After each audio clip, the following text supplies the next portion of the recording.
an opportunity like this for a long time. It's an honor. Perfect. Yeah. Thanks for joining us. Kyle Gray in the house, folks. Um, One of the things I really appreciate about you is uh, your ability to help other people get their stories out. It's we've sat down before, and I was like, oh, this guy is really good at this, really, really good. So, and just witnessing some of the videos I've seen from like retreats that you do, and it seems like there's a bit of improvisation happening with music, and I don't know, maybe we can get into all of that. But yeah, how you doing? I'm so grateful to be here, and I'm so grateful to hear these things reflected back. Yeah, the improvisation of my life is something that I really enjoy. It makes some of the best work I do in terms of when I am working with my clients. I do a lot of improvisation. I listen very closely. I ask a lot of questions, and I really try to draw out as much information as possible. And with the information that I get from people, then through lots of practice, lots of studying frameworks of how to tell a story, how stories go, just start improvising. And yeah, I do the same.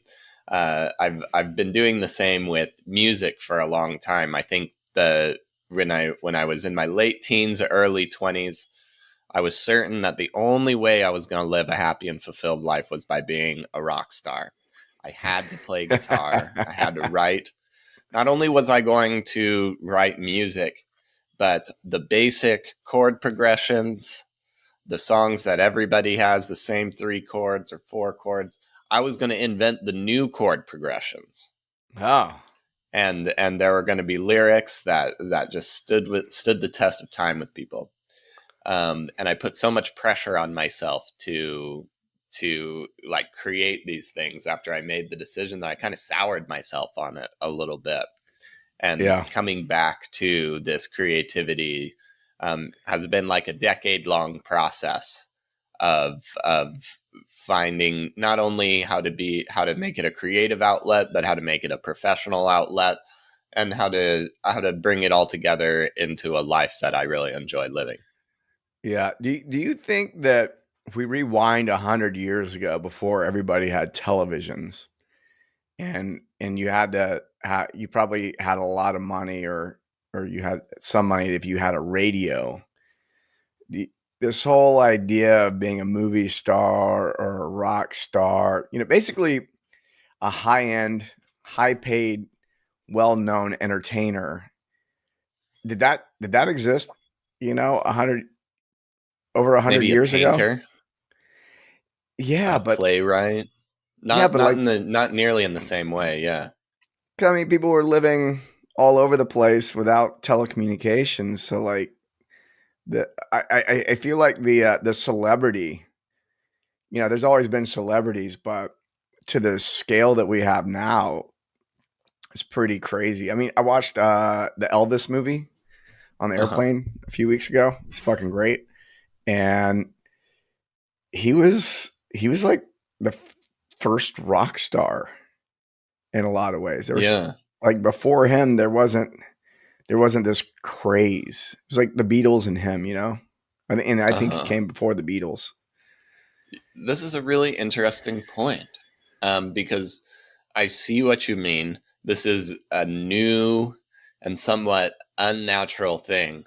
But just like a lot of modern things, it seems to be like sugar for us. Like we get access to it, and it's like now this fame sugar. And like, it used to be really hard. We had to like maintain a tribe and like talk to everybody and be a reasonably, decent person to keep these things up, and now we just have this flood supercharging us. So yeah, it hits all those evolutionary markers, but it's also something totally novel. Well, also the telecommunications. Well, I'll mention. I mean, movies, music, social media. Somebody can become incredibly famous, and you don't actually know anything much about them. But if you rewind over 100 years ago, you might have been famous in your town. And I think kind of going off what you're saying is you had to maintain a reputation. There wasn't this is me on the screen and this is me hiding somewhere in my life. So that's as you were talking, these are just the ideas that popping in my head. Hmm. Yeah, or even I think even if you did achieve fame, like if you were a famous painter or maybe an author, like nobody, you could walk down the streets and still know very few people, unless you were at like a really specialized event, nobody would Right. would notice you.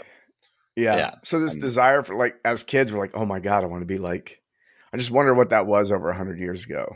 I want to be mm, like, you know, before there were, I don't know. I'm sure over in Europe, there were some people that wanted to be like Mozart at some point. yeah. Yeah. Yeah, what would that be? But it needs to be a little more punk rock, because Mozart, what did the punk rock kids want Yeah, I don't before know. punk rock? Hmm. I'm sure he was slaying and causing trouble in town. I don't know. For his time, Definitely. So yeah, Yeah. you did you become a rock star? I never saw you on Well, I MTV. guess it I don't know. depends on how you measure it, but also like, looking back on that desire and thinking about the possibility, and maybe I would have loved it, but I think of uh, the Who, and I remember watching one Hmm. of their live concerts once, and they're about to play Pinball Wizard, and they get up on the stage and they say, "We've played this song 5,674 times, and here's another one." And then they start, and I was like, dang, I mean, I love playing the hits, and it would be awesome to have a song that's that famous, but it's also like, it's kind of a lot of the same thing. And so I didn't become a rock star. I wrote songs, I played shows, I traveled all over the world, like playing music, and had a lot of great adventures in that way. But yeah, didn't ended up kind of like stopped playing music altogether, and got a few years after that, got a career writing and blogging for a startup, and it kind of tickled the same part of me that music did. It was like, oh, I'm writing, I'm impacting people. Oh, there's a little bit of people will know me. I'm going to be famous for my blogs. Yeah, Let's go. yeah, And jumped into that, into the super deep end. Um, was way over my head trying to just write really good 2,000 plus word articles for like startup owners and entrepreneurs fresh out of college. But yeah, after some costly and painful mistakes and a few knocks on the head, I figured it out, and built a good reputation for myself around content. And then I noticed, or I remember seeing somebody a few years after that talking about speaking on the stage and using that as a way to grow your business. And like, there was like this old musician part of me that was like, oh, look at that. We could do that. Because there was like, I liked writing and I liked the impact, but I would do like strange things when I got on the stage. I like to set people's expectations in one direction and then send them in a completely different way. Like dress up like a real hippie stoner and just look like I'm barely awake. And then all of a sudden, when I get up on the stage, I'm like finger picking and singing in Portuguese or something like that they didn't expect at all to happen. And so there was this part of me that still wanted that. And I don't always do outrageous things on stage when it's professional time, but just the act of stagecraft and experiences like that really called to me. And so I started dedicating myself and specializing further, from writing, copywriting, to speeches, and particularly telling stories and teaching lessons that make an impact and that lead us to a decision, that lead us to a result. Which yeah, this has been the 10-year journey. And though I'm not a rock star, but I get paid to write lyrics. I get paid for my creative abilities. And the same muscles that I started working all those years ago when I picked up a guitar are the ones that I use today. Nice. What was uh, what was the most painful lesson you had to learn along this path? The most painful lesson is a lesson that I get to learn time and time again. There's a couple. Um, but I have been a chronic self undervaluer.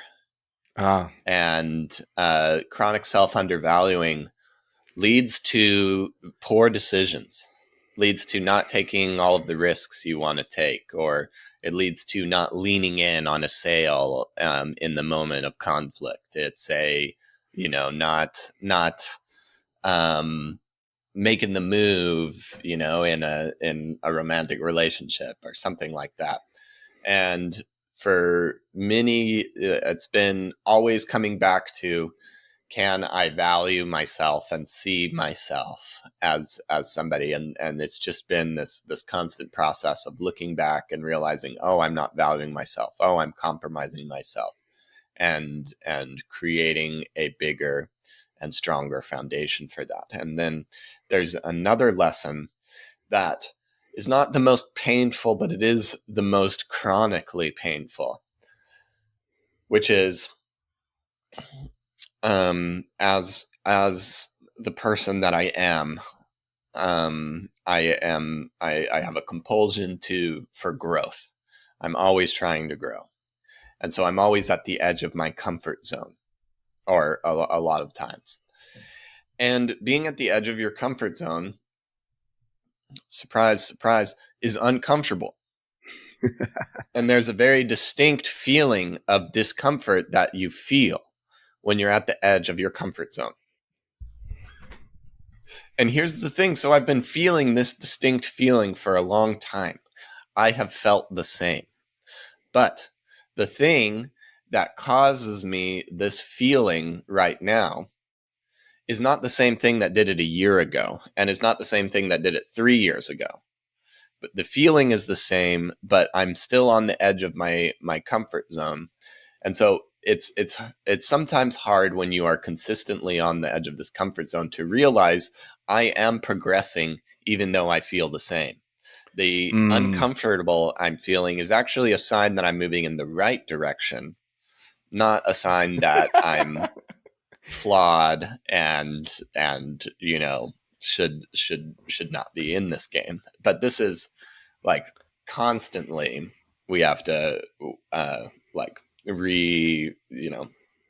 remind ourselves. That's a great nugget because you're right. There's in all the deep diving I've done into, my emotions and coming to the realization that these emotions are never going away. Like uh they're they're why why can't we figure him out? When am I going to have the retreat when I'm done, Mike? When am I going to read the book and I'm going to be done and it's going to be cool finally? Where?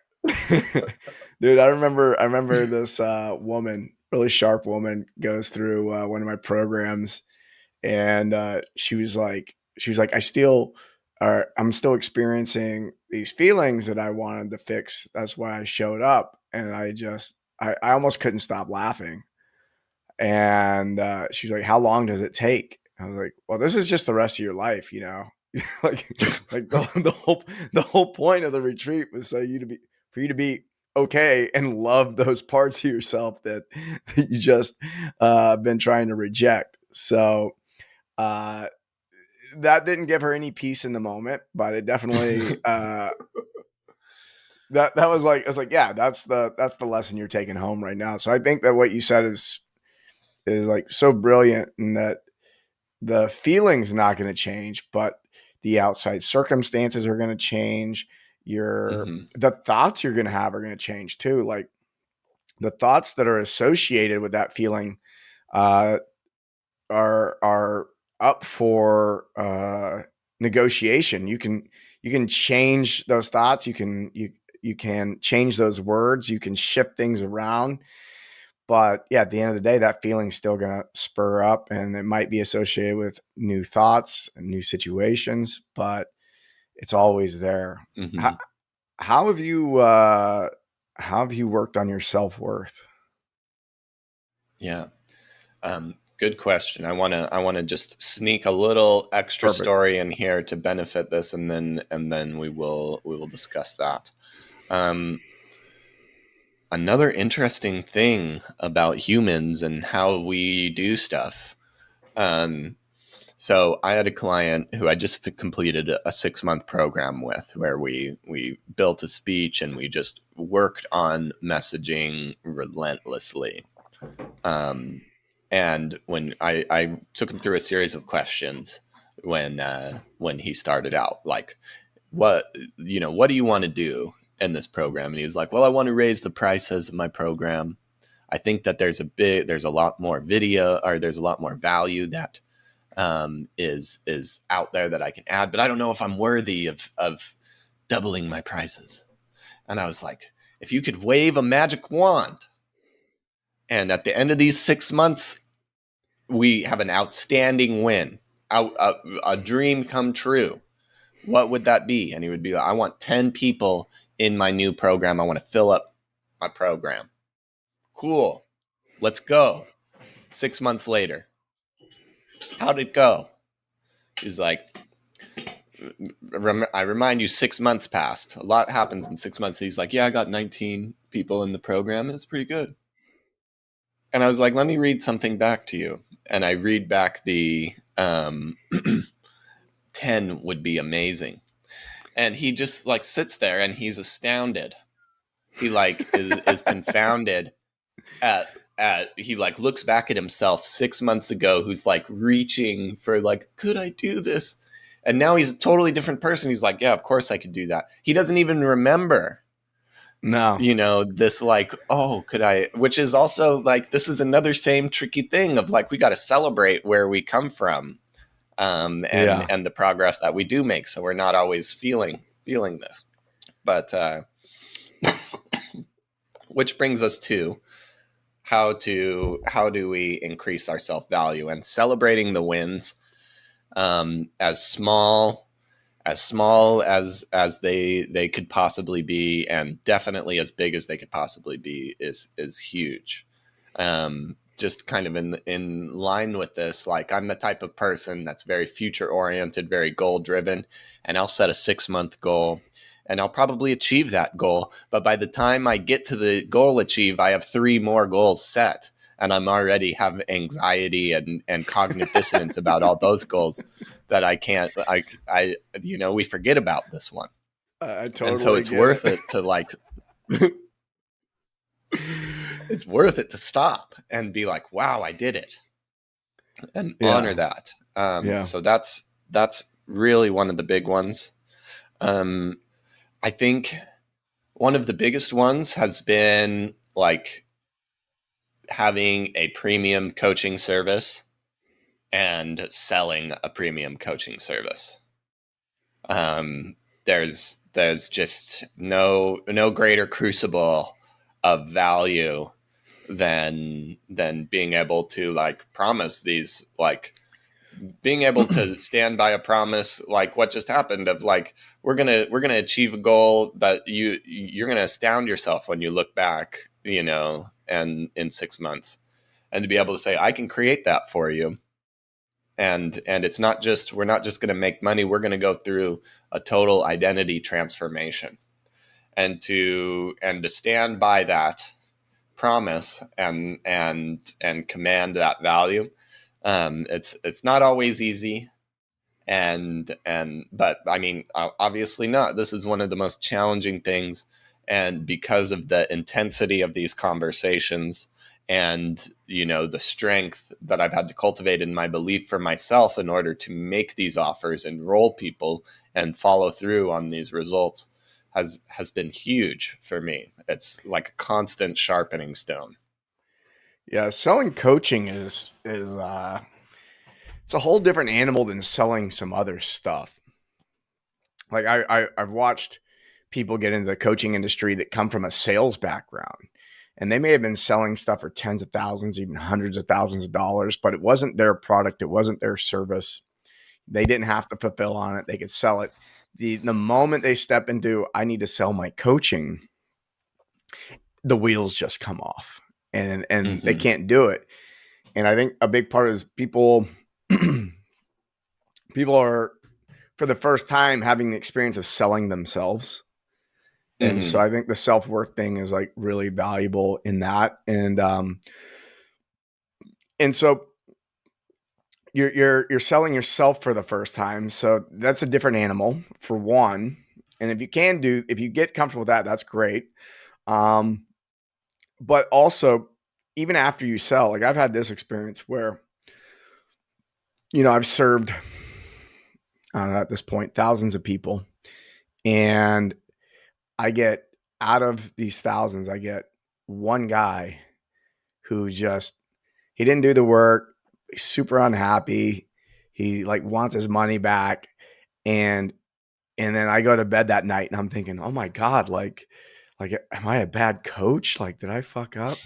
Even though I've had clients come to me and go, if I would have known what I was going to get, I would have paid double. But and then you have one person and it's that squeaky wheel, and it's that self-doubt just fucking it's just the door is always wide open for it. So it's a really it's a tricky thing to sell coaching, because it seems like a never-ending growth opportunity. Mm-hmm. Yeah. Yeah. It's great. It's good for you. Yeah. Yeah. Never ending growth opportunity. And I think one of the things, one of the business ideas that I have, but anybody listening can take this if they want. Um, but I want to create a program called Certaholics Anonymous. That's for certification alcohol or certificationaholics. And this is like one of the main coaching compulsions that I see when faced with this particular problem is, I start to miss college. And not, I mean, I do miss like the Red Solo Cup party phase. That was fun, but that's not really what I miss about college. I miss that once a semester, I would sit down in front of a computer and 6 months of my life would be planned out. And Mm. then everybody would tell me like what the assignment was, what success looked like, when it was due, and they just regimented everything out for me. And that felt great. And then I got constant feedback on progress and what was working. And I think we miss a lot of that, especially when we're out in like okay, now you're a coach, go sell your stuff. And you sitting in front of a blank screen, like just hearing the crickets. And you're like, well, I'm not making any progress. Well, it's because I don't have the right tools. I need another tool.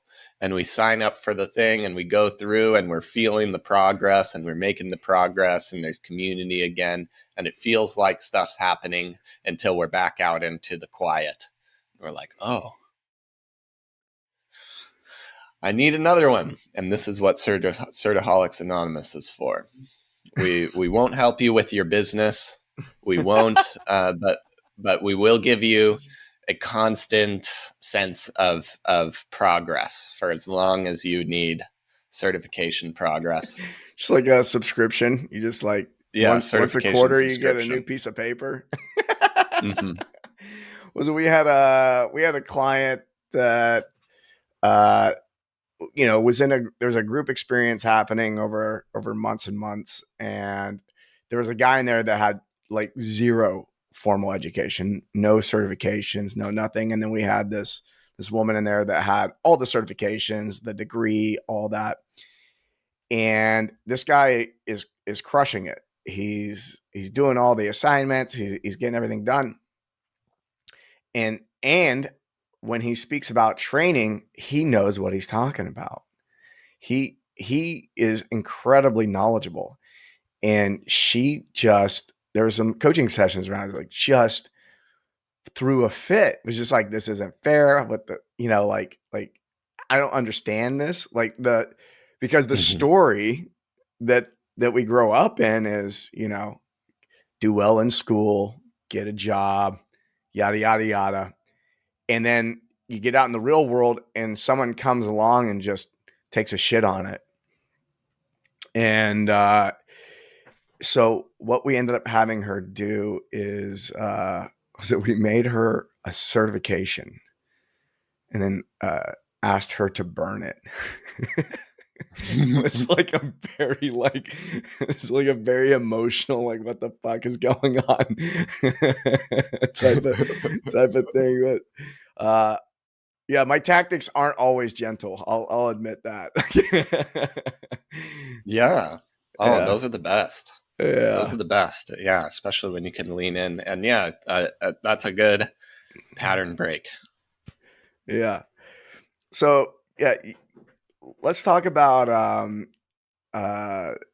a lot of people, they get into coaching, and I imagine you want to talk to coaches. That's probably, I mean, coaches want to Yeah. get on stage a lot, because if we can get on stage, then we can sell our services.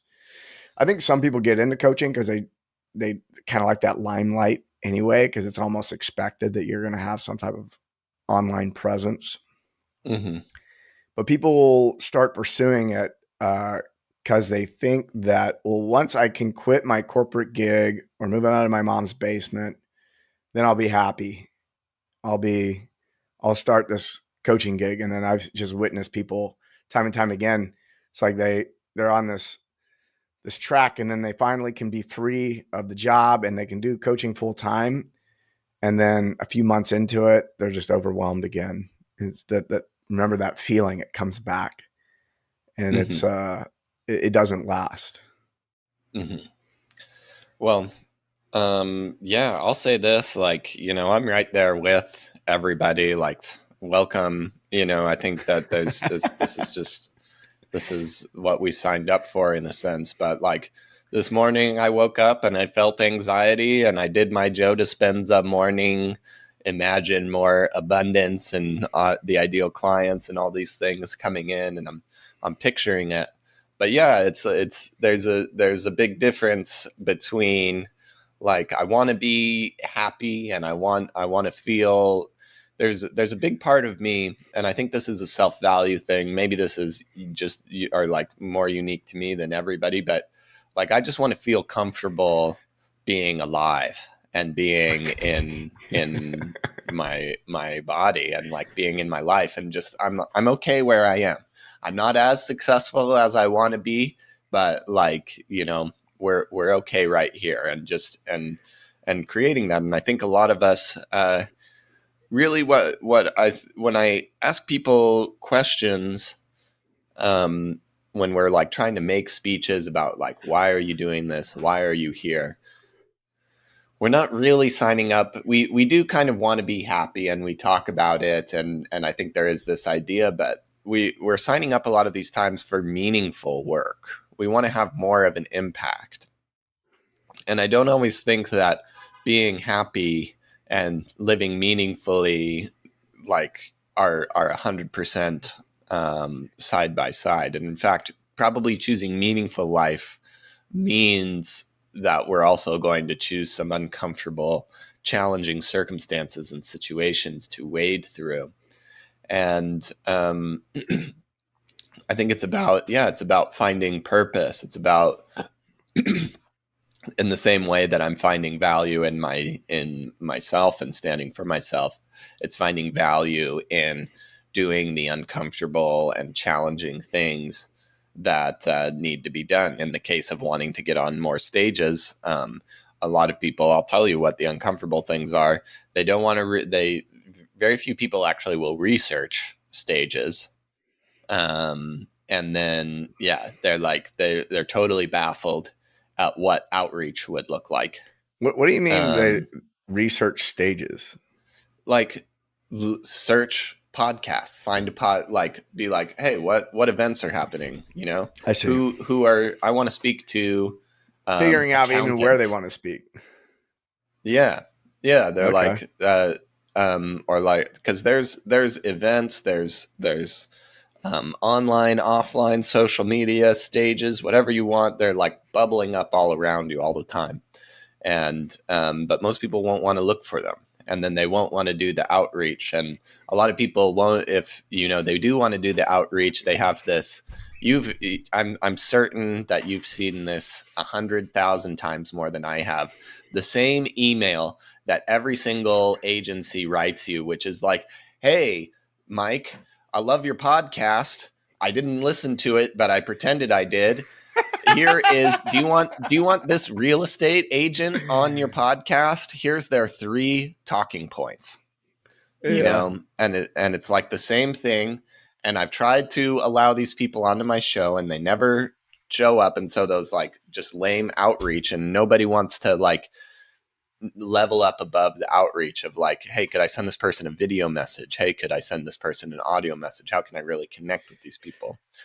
And just like slowly starting to engage. It's really simple, and it's simultaneously it's like really challenging for people to do these little uncomfortable things that add up to getting on more stages, or investing in events, going to events and just attending, and making friends with people, and getting a lay of the landscape, so that maybe in a year you can speak.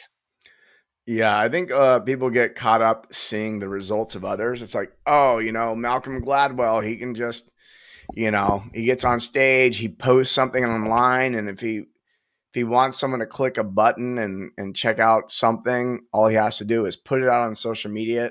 And so that's what people start doing, is they think that they should just somehow magically be invited to these things, Mm-hmm. or magically followers are going to start gathering around your amazing message. And more so now than ever, it's all about the conversation. And there's Mm-hmm. like 2 ways I see to like make the conversation work is you either have to make it incredibly personalized and do a lot of research, and I think this is industry specific as well, in really getting research on who it is you're talking to, and then like make a video using their name, because I also get those videos like, oh, I checked your stuff out, and then it's a voiceover my website. I'm like, oh, a VA just like made it this quick Mm-hmm. video and sent it over. Like, nope. So one is incredibly high quality. Like if you send out 10 high quality messages in a day, that'll take you far. Or you go pure volume. Like I know a guy who has a team of VAs in the Philippines that are just they're maxing out and then they have multiple Instagram accounts set up, and they're sending thousands of messages a day. And they work on a script that's going to be, they're optimizing for the script, but it's a pure volume game. They send out 1,000 messages, they get 10 back, and so Mm-hmm. it can be done one of 2 ways. And for people who don't have money to invest in, a team doing that for you, I think you're right. You gotta get out there and make a high quality message and do a little bit of Mm-hmm. research. It's not going to just fall in your lap. Another thing people seem to mix up about this particular realm, and when you think of like Malcolm Gladwell, is they're like, oh yeah, he gets paid $100,000 to speak. I want to get paid to speak. And everybody thinks that that's the cool thing, getting paid to speak. And it is cool. It is rock star. I'll give you that.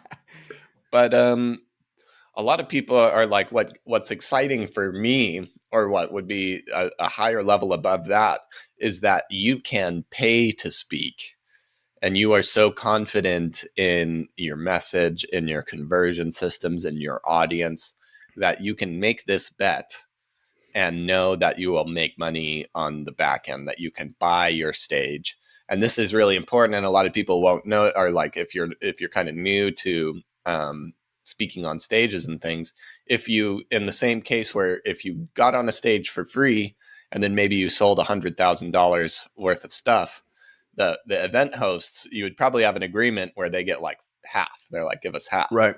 But if Right. you could also maybe be like, okay, I'll sponsor your event for $20,000 up front, and you speak, and then you make $100,000, you keep all that. Yep. And I think this is when you have such a message dialed in, and all these things lined up that we've been talking about, this is when you can really start to lean into this and scale up, your message. But also, yes, to start out, um, and this is like scaling up from the stage. We were talking about like getting on stages and then being on stages. But yeah, the best way, if you send 10 well thought out voice messages a day to people and just try to create phone calls and try to create opportunities, get on podcasts, get joint ventures, get these things, that I feel like that if you can do that every day, for a month, for a couple of months, your business will change. Yeah, one of the things I like to do is when things get slow, it's usually around this time of year. I just did this last month. I just put out a message and say, hey, I define the person I want to talk to. Hey, if you're Mm. somebody that had, like I did one, it was like, if you're someone who has more than 10,000 followers and aren't making at least $1 a month per follower, I'd like to talk to you.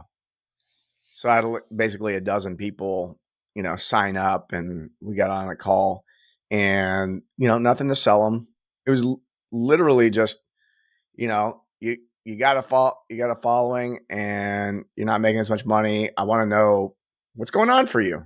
It's just, uh, what is that? And, a couple of people become clients. That's not the Mm-hmm. intent of it. It's really just to learn and, basically just stir the pot and see what rises to the top, and Mark England, he you probably have heard him talk about this. He's like, be on the scene.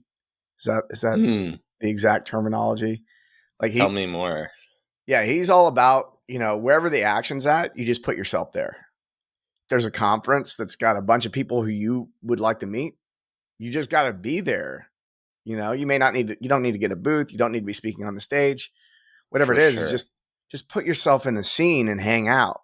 And you may not even need to say 10,000%. much of anything, but if you keep showing up, people will get to know you and they'll get curious about you. And next thing you know, you're speaking A on the stage. 1,000%. I mean, I hadn't done that as much this last year, 2022. I didn't travel as much for work or events. I kind of slowed it down. I live on the big island of Hawaii right now, and it's a two-edged sword because it's phenomenal lifestyle. But I also travel a lot and I being on the scene is marketing strategy number one, and so Yeah. it's kind of painful to go on and off. But yeah, my main marketing budget is investing in events and being around the people. It's worth the travel. There's nothing that compares to the results that come from that. Yeah. I think the more you charge for whatever you do, the better that strategy is going to serve you. Mm-hmm. If you have $100 product, showing up at events probably isn't going to be worth it. But if you have a Yeah. $10,000 service, or 20,000, 30,000, whatever it is. Mm-hmm. Yeah. Was it 2013? I went to PaleoFX and I asked, hey, can I podcast there? And then a Mm. couple years ago, but like I basically just gave them a bunch of free promotion, And this is back when there weren't as many podcasters and YouTubers. So guess who was speaking on stage, a year later? I recorded like a dozen shows. So there's about a quarter of the shows that we did that was going out that was saying, hey, we're at PaleoFX. And so they just got tons of uh, free marketing. And so next thing you know, Mm-hmm. I'm on stage every year after that. And so Yeah. there's a lot of little things like that is some reciprocity.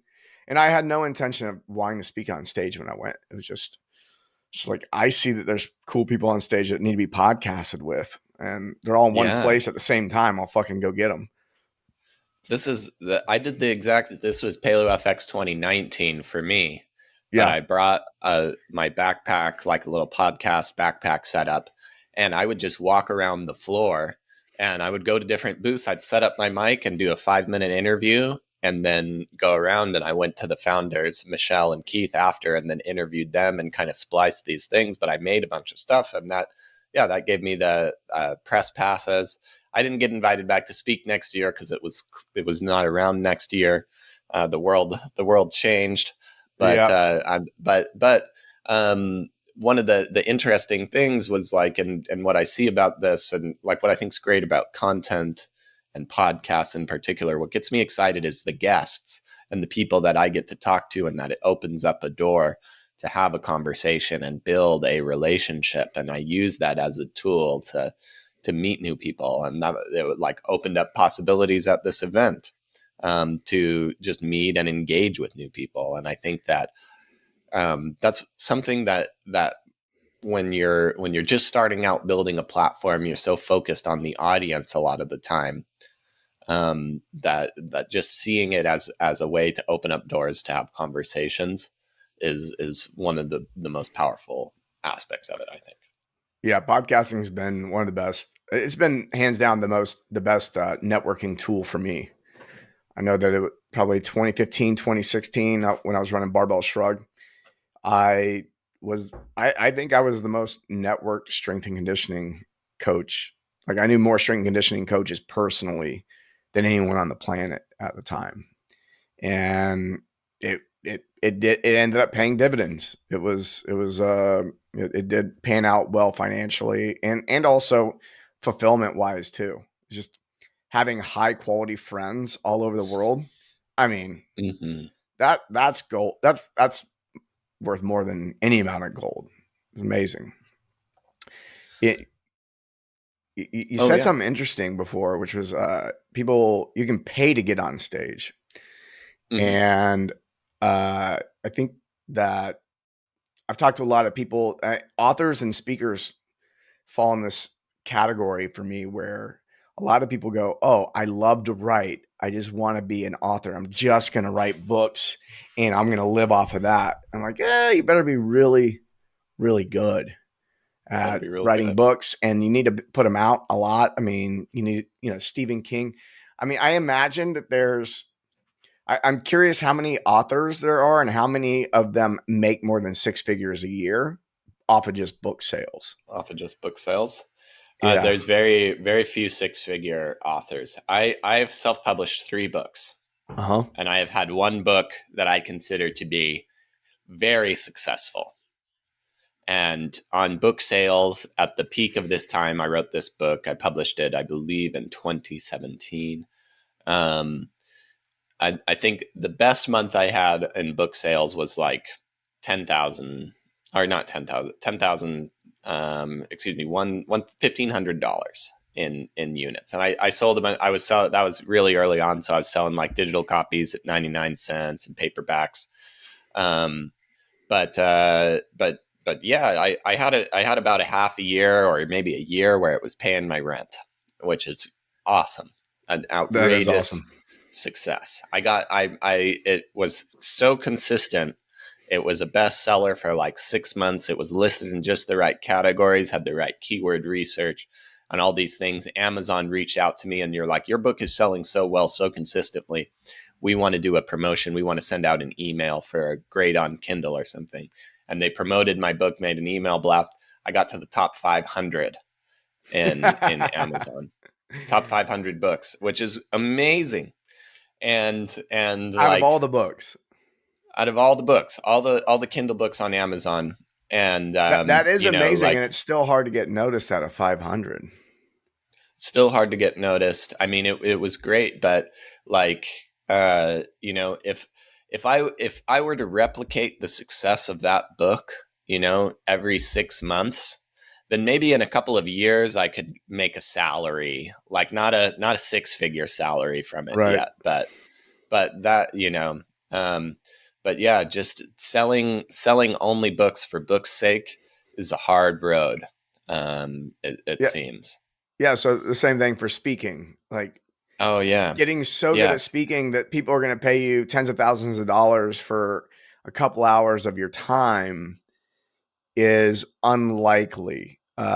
It's probably, yeah, there's only a handful of people out there that are, I don't know, a And you handful, don't but you actually have to, want that. You don't yeah. actually want, like, you don't want to, like we were just talking about. Yes, we do want to travel and go to events and that thing. You don't want to have to be the person that, like, I have to take a $10,000 speaking gig to make money, and you don't want to Hmm. have to travel to do that. Like I've seen a lot of road warriors who are living that dream life, and it's not that glamorous. Yeah. Yeah. So in both these cases, to me, writing the book and speaking on stage is all about getting people to buy the thing you really want them to buy. Mm-hmm. Like like building out the back end. So if somebody goes, "Oh, I want to learn how to speak or write books," I'm like, "Okay, but what's going to happen after you speak and after you write books?" That's the important part. And I also most of the time, I try not to speak in absolutes. Most of the time, the people that don't have something after the book didn't have that much to say in the for a book in the first place. So Mm-hmm. if you've got, say you're a coach and you're working with people, you should have a lot enough to say in a book, and then they finish the book, and then they're going to get even more from you in a program. Yeah, which makes the book have its own purpose. Like the first book I wrote was called The College Entrepreneur, and it was about how a student in a university could start to build a business and graduate with more than just a degree. And great book, great content, great ideas. I didn't have any business model behind it. And so to make like $3 on a book, to like speak and things, there's zero motivation. And I didn't care about it that much. And then when I had a book that I could have downloads and build a list on and build a podcast around, then there was momentum. It was a book that I could give away knowing that clients will come in the long run. And the same thing with speaking. It's knowing that I can say, you could even say, I have a speaking fee and I'm going to waive it for you, you Yeah, know and help people out. I like that. So, having written a few books, how many books have you written? 3 books. 3 books. I was right. A few. Uh, 3 books. When should somebody write a book? Great question. um I think a book is an excellent way to crystallize a process that or an idea. And you should start before you think you're really ready. But when you have something, you have an idea, you have a process that you can take people through. This is in the specific context of coaches and probably nonfiction books. If you want to ask me about fiction books, then you should ask somebody else. But so I think you want to have a clear idea and a clear result in mind. And it doesn't have to like the clear result, and maybe you kind of are nebulous on all of the details that you need to get them the result, but you want to have this promise and this concept that you can start to build around. I would also say like there's a couple of things, from my self-publisher's perspective. Like there needs to be things about you that are ready. One, I think that you need to be able to show up and write 500 words a day. I just like it. So many people talk to me about writing books, and they're like, "Oh, well, maybe someday," or like nobody just wants to show up and put down 500 words a day. And if you can do that, then you can have a book in 3 months. And it's Mm-hmm. not easy, and you show up sometimes, and your words are going to be crap sometimes, and I know you're going to have an editor. But show up every day and just get these words out. Get a table of contents done, so you kind of know where you're going. And I've worked with people like some of my private clients. Instead of writing a speech, they want to write a book, and so we'll spend a day creating a table of contents so that they just have stuff that they can plink away at. I think having something that you want to sell beyond a book is going to be good. So a course, coaching program, a service, because like we said earlier, just launching a book on its own isn't going to do you any good. So if you can have something that's a next step beyond the book that you want to make a statement and build a brand awareness around, then you're in a really good shape for a book. I haven't. I've written 3 books. The last one I published was in 2019. I haven't published any any new ones, because I will admit they take a lot of work. And so there is a certain labor of love that you want to bring to this. I don't think you should just, if you want to write a book just for a purely business thing, then you might want to like find one of those publishing companies like Scribe that actually Yeah. like does a lot of the work for you. If you really want to write a book and like make it a labor of love, then yeah, it's got to be something that you're willing to show up for, and wrestle with for a while. I checked out a couple different services, Scribe being one of them. I was like, okay, maybe I should put a book together for marketing purposes. And every time I got talking to them, I'm like, man, I just want to write it myself. And I think there's, Yeah. I think there's, I think there's a time and place for all of it. And there's something like I used to think I hated reading Mm. and I hated writing, even though I did really well at those things when I was in school. Uh, and I realized later it was because I was forced to do those things. Hmm. This is your homework. Oh, fuck, I got to read and write. And then I got to read when I started reading and writing about things I enjoy. Oh, I was like, oh, I love reading and writing. This is fucking great. And one of the practices I have right now, I send an email 5 or 6 days a week. I'm emailing. And I like emails as a good way. If someone's like wondering, oh, I wonder if I should write a book. What I like about emails is that whatever I wrote yesterday doesn't have to blend in with today. I can just write about Hmm. something completely different today and just get it out. And then I start recognizing, oh, what am I excited about? What am I excited to write about? And then what also is getting engagement when I send out this email, who's writing me back and answering the question that I asked, or, who Hmm. responds. I think that's a really fun way. Um, who's, who should be planning to speak on stage?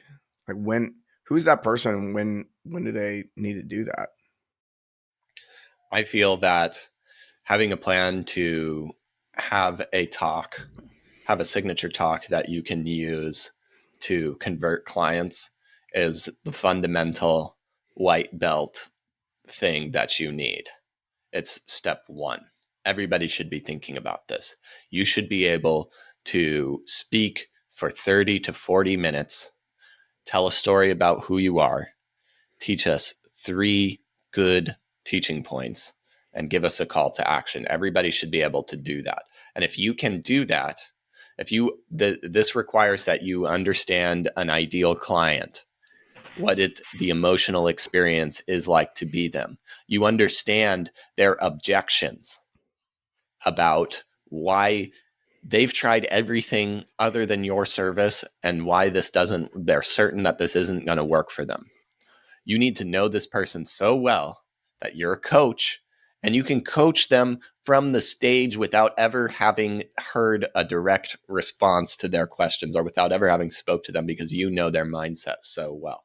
And the act of creating a presentation helps you refine and crystallize a lot of these things. If you're following the right frameworks, if you're asking the right questions, if you're going through the right process, then building the stories and building the teaching and overcoming the objections and dissecting the belief systems that make up your ideal customer is not only going to lead to a great signature talk that you can use, which then allows you to take advantage of a lot of the great stuff we've already talked about. You can start going to other events and going on to other people's podcasts, and you have something of value that you can add, instead of just like, I feel like a lot of people just show up and they're like, hey, do you want to hear me talk? I have stuff to say. But if you're like, hey, I have this great thing, we're going to solve these problems, it's for these people, you're going to get a lot more success. So that's, I think everybody needs to have a signature talk. And then there's another time when you want to have a presentation.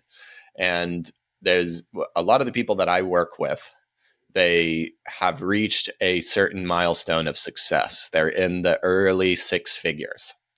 and they've built a good brand. They have money coming in, and they've actually become a victim of their own success, where the demands of their business that are not their zone of genius are taking so much of their time because there's so much going on for them, and they have to like take care of all these things, put out all the little fires, manage the team members and stuff. And they at the same time feel the need to step into the visionary element of their business. They want to be the speaker, they want to be the networker, they want to attend more events and drive more people into their business, and then get themselves out of the day to day in their business. This often means they don't appreciate or enjoy the work that used to be their zone of genius as much anymore. It's not as meaningful for them, and they feel something new is coming forward.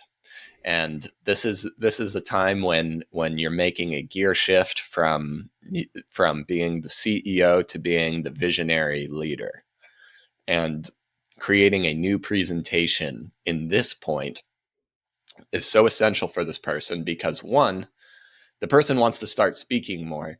And the fastest way to make that justifiable is to ensure that your speaking is so effective that the results are coming in and everybody thinks you're silly for doing anything other than that. The second is there's a major identity shift happening here because you've spent several years building up your business and your company to this point. And we now want to create a presentation that allows you to embody this new and elevated identity, so that you not only your audience responds to you differently, but you're actually showing up differently in who you are and in what you do. And in the process of getting clear on how we articulate that is one of the very most powerful ways to do that. And a lot of times you've got to be ready for whatever, resistance comes in the way, because when you start to articulate your value better than you've ever expressed it before, you better believe that your brain is going to have excuses of why that's not true. And Right. that's the good part. That's why we have fun, and that's what I love most about what I do, is because we get to there's a healing process here that I feel like I've really specialized in compared to other speech coaches. Of we've got to find, by articulating your value, we use it as a mirror to see what's telling you we're really not that valuable, and then we change that story, which transforms not only the speaker but makes the audience feel more of an impact as well. Yeah. Yeah. I can see that transition being very difficult, especially because you're basically having to take on an identity that didn't get you to where you are now. Mm-hmm. Right. And so the identity that got you to where you are now is quote unquote important. Yeah, And it's very yeah, I can see that as you're talking about. I'm going, okay, yeah, because if you hit any resistance, the your mind is going to go revert back to the old way of being. That was working. If there's exactly. any, it'll like start looking for things that aren't working. Oh, I'm not that good at this. Oh, I need to revert back. Yeah, I could see that being Mm-hmm. uh, a very healing experience. It's kind of like if you're driving a stick shift, and to shift up to a higher gear, you actually have to take your foot off the gas for a second, Right. and then put in the clutch, and then you can gas in. And people are so afraid of that, taking your foot off of the gas for just a second to make Yeah. that adjustment. And that's really what this Interesting. transition is like, to just take the big breath, and then you're in a higher gear. Yeah.